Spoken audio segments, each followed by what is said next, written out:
Remettez-moi ça et je vous raconte tout. Enfin, tout ce qu'on croit savoir.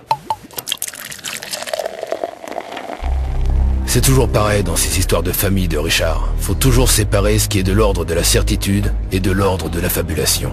Vous savez l'ami, on peut pas empêcher les gens de causer. Et d'inventer n'importe quoi aussi. Et s'il y a bien des gens qui font parler à Innsmouth, ce sont les Morton. Tous les ans, c'est le même cirque avec leur réunion de famille. Faut dire qu'elle est bien particulière et qu'ils feront jamais rien comme les autres, ceux-là. C'est pas à Thanksgiving qu'ils se retrouvent les Morton. Non, eux, ils préfèrent se réunir pour commémorer la mort du Jérémie. Vous vous souvenez? Le paternel. Celui qui s'est balancé de la fenêtre de son bureau. Il y a de ça une quinzaine d'années. C'était en 1912. Je me rappelle. Un jour bien sinistre quand on y pense. Cette commémoration est née de la volonté de sa veuve, la Elisabeth. La règle qu'elle a édictée pour le séjour à la mémoire de son défunt mari est simple. Seuls sont acceptés les Morton de sang.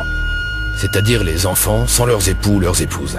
Les petits-enfants, Franklin, le frère jumeau de Jeremy, et une exception avec Eden Shaw, en sa qualité d'intendant attaché depuis des décennies au domaine. Et ainsi, chaque année, on les voit, à la même date, arriver à Innsmouth. Eden Shaw les attend au Mermaid Inn pour les embarquer au Shadow Island. Le plus souvent, Bruce, l'aîné, vient fin février de Boston accompagné d'Hélène et parfois du petit Tyrone. Hugh et Edith, les jumeaux, arrivent invariablement le jour même, le 1er mars. Elle vient de loin là, Edith. New York. Vous croyez ça? Deux nouveautés cette année.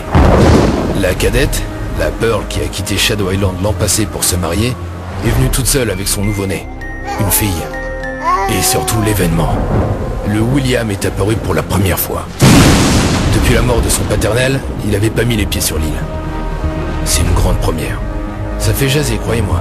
Paraît que chaque année, durant le repas souvenir, elle a Elisabeth laissé un couvert vide pour son fils absent. Eh bien, force est de constater qu'elle avait raison d'y croire à son retour. J'ose à peine imaginer les retrouvailles. Tout ce joli monde a rejoint l'île. Ils doivent tous s'être mis en habit plus ou moins de deuil à l'heure qu'il est. Le peu que m'en a dit Eden Shaw, c'est que c'est pas la joie cette soirée. Et la plupart du temps, le repas est lugubre.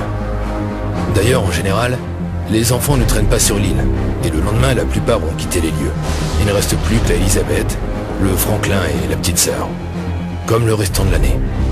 La petite sœur, la petite dernière, vous n'avez jamais entendu parler d'Alicia. Celle qu'on voit jamais car elle préfère qu'elle reste à l'abri des regards indiscrets. Juste parce qu'elle est complètement folle. Folle alliée. Espérons pour eux qu'elle saura se tenir. Drôle de soirée que tous les 1er mars sur Shadow Island. Vous pouvez me croire. Parfois j'aimerais être une petite souris pour pouvoir les observer, les Morton, dans leur manoir. Ah, je paierais cher pour ça. Voir leur gueule autour de cette table. Rien qu'une seule fois.